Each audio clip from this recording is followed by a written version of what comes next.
高円寺にあります讃岐屋の近藤康弘です。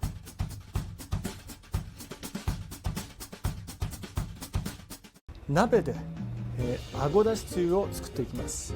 まずはですね、お鍋に1リットルの水、細かく刻んだ 2g の昆布ですね。昆布を刻むことによって短時間で旨味を抽出するという狙いがあります。入れます。水に昆布を入れたら火を強火にします。だいたい5分ぐらいである程度温度が上がってくると思うんですね。70度80度ぐらいまで上がってくると、鍋肌に細かい気泡がついてきますから、それからあごの削りを入れていきます。これでね、今80度ぐらいになったんで、あごの削り節入れますね。そしたらですね、これでごく弱火にします。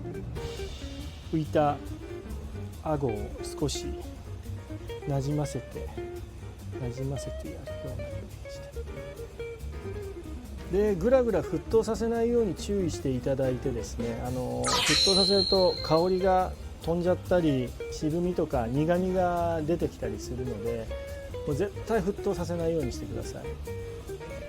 泡が出ないでゆらゆらと、これが理想です。鍋の中が対流するようなイメージの火加減に調整してください。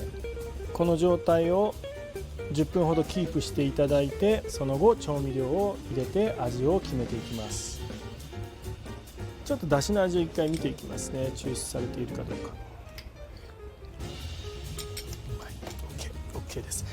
十分だしが出ているので、それでは調味料入れていきますね。1リットルあればそんなに誤差は出ないんじゃないかなとは思うんですが、念のため全部入れずに少しだけ残しておいてください。この残しておいた調味料で最終的な微調整を行ってください。で、醤油、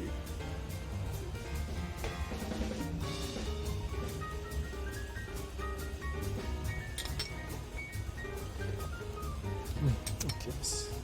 はい、これで火を止めてだしつゆの完成です。